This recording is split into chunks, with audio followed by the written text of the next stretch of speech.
bermain itu buat anak adalah bekerja. Setuju ya? Karena pekerjaan seorang anak adalah bermain. Nah, ini pernah saya sampaikan pada pembicara yang lalu, tapi yang penting di sini.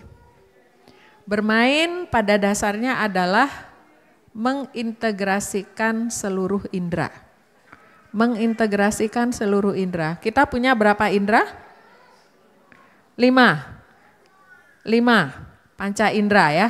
Tapi sebetulnya tambahannya ada 2 lagi, gerak dan keseimbangan. Ya. Kemudian bermain itu pada dasarnya juga adalah stimulasi perkembangan baik motorik, komunikasi, kognitif, kemudian melakukan latihan penguatan otot, meningkatkan ketahanan kardiorespirasi, pertumbuhan tulang dan otot. Jadi enggak sederhana bermain itu. Ya, lanjut. Nah, ini contohnya.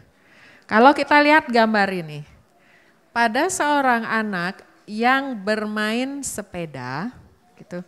Karena ini batasannya kan batita ya, bawah 3 tahun pembicaraannya. Jadi pada saat anak bermain sepeda, pada saat yang sama dia akan pada saat bermain ini melakukan 1, 2, 3, 4, 5, 6, 7, 8, 9, 10, 11, 12, 13 hal sekaligus. Ya, pada saat bermain.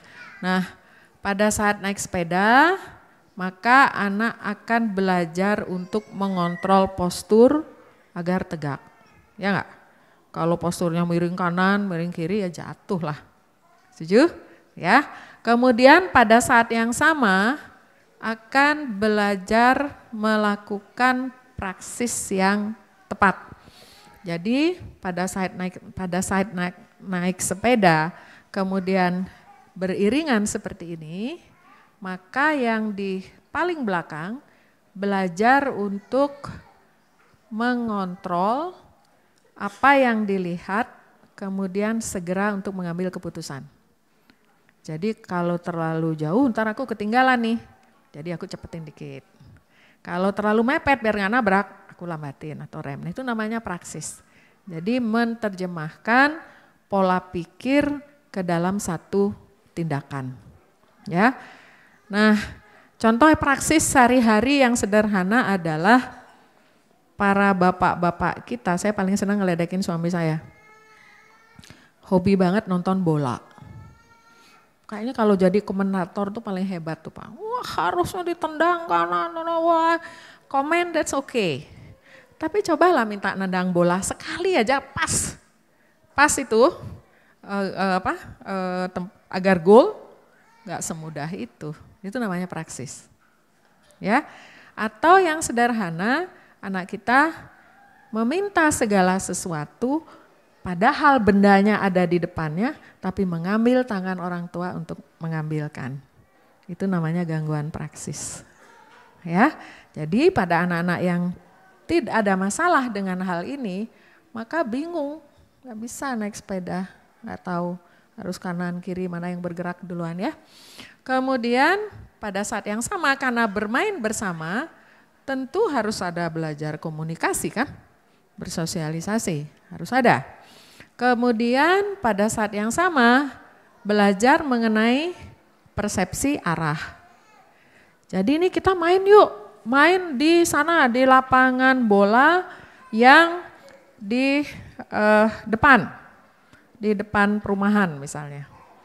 Depan itu karena kita melihatnya dari sini, di situ menjadi di depan.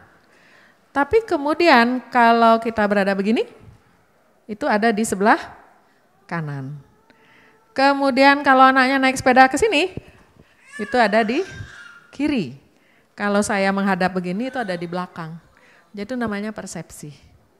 Ya, belajar mempersepsikan bahwa kalau kita nanti bermain ke lapangan bola yang ada di depan, kalau pulang nanti kita harus belok kanan, kita nanti belok kiri agar sampai di rumah. Nah itu anak kita belajar mempersepsikan tubuhnya terhadap lingkungan. Ya, kalau misalnya tidak boleh main, nggak pernah boleh naik sepeda, nggak boleh lari, maka persepsi ini tidak berkembang.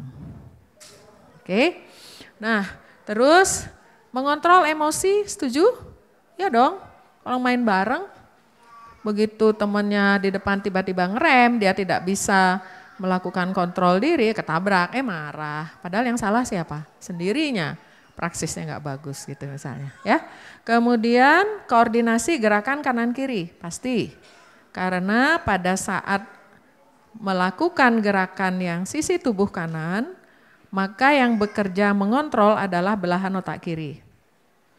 Pada saat sisi tubuh kiri yang bergerak, maka yang mengontrol adalah belahan otak kanan. Pada saat anak kita melakukan aktivitas yang melibatkan kedua belah tubuhnya, berarti pada saat yang sama anak itu belajar mengintegrasikan kerja antara belahan otak kanan dan kiri. Ya, jelas ya? Nah, kemudian jelas sosialisasi. Jelas meningkatkan kekuatan otot. Karena kalau naik sepedanya setengah jam ya kenceng lah. Ya, pada saat yang sama kemudian tentu dengan naik sepeda kardiorespirasi endurance-nya, ketahanan jantung parunya bagus. Kalau ketahanan jantung parunya bagus, di mana parunya digunakan 100%, maka oksigen yang ke otak akan 100%. Metabolismenya 100%. Kalau metabolisme 100%, berarti kerja seluruh sistem akan menjadi baik. Kemudian setuju bahwa fleksibilitas sendinya akan lebih baik, karena pada saat mengayuh, seluruh sistem akan bekerja. Ya. Kemudian pada saat yang sama akan belajar mengintegrasikan bagaimana kerja mata terhadap gerak motorik.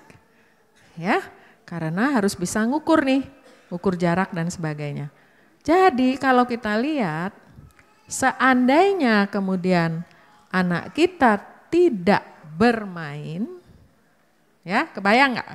Kalau mereka tidak bermain sesuai dengan usia, maka apa yang terjadi? Serem ya? Hampir semua ini akan bukan sekedar turun, kemampuannya bisa jadi hilang. Ya, itu. Jadi anak itu harus main. Ya, lanjut. Coba yang kiri. Nah, bisa digedein nggak? Ya. Apa yang dipelajari oleh anak pada saat ini? Ya, jadi mamanya, apakah telinganya mendengar? Ya. Apakah kemudian yang didengar akan masuk ke otak? Iya. Ya. Kemudian melihat. Ya, dan menggerakkan. Belajar sebab akibat. Ya. Sekarang coba yang sebelah kiri. Sebelah kiri. Namanya apel. Apel, lihat tuh. Luarnya merah, dalamnya putih. Dek, pegang, Dek. Adik Arman pegang. Pegang apelnya. Pegang apelnya. Ambil deh. Ambil, Dek. Nih, ambil. Adik mau ambil yang mana?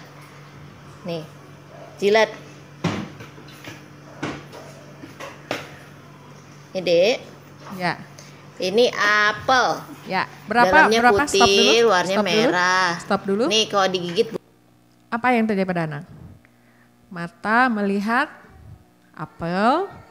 Kemudian mamanya menyampaikan bahwa warnanya merah, terus pegang Dek, pegang Dek. Pegang itu diterima oleh anak pegang, tapi belum mampu untuk melakukan proses memegang. Karena untuk memegang, kontrol batang tubuhnya harus bagus, bahu harus bergerak tepat untuk mengambil dan menggenggam. Nah, anak belum muncul, tapi paling tidak tahu apa yang namanya pegang. Ya, kemudian oleh mama diciumkan ke hidung. Jadi berarti ada yang berapa bekerja? Melihat, mendengar, kemudian menghidu, apalagi mengicip, kemudian bergerak. Oke, jadi pada saat yang sama 5 indera bekerja sekaligus yang kemudian diterima oleh otak. Oke? Nah, alangkah baiknya apabila kita melakukan segala sesuatu ke anak itu melibatkan semakin banyak indera. Ya. Kalau nonton TV, yang kerja apa tuh? Hanya mata. Apakah hanya dengan melihat bisa mempersepsikan jarak? Enggak. Arah? Enggak. Rasa enak? Enggak juga. Ya. Sehingga kalau misalnya anak hanya melakukan satu saja yang bekerja, maka persepsinya tidak muncul.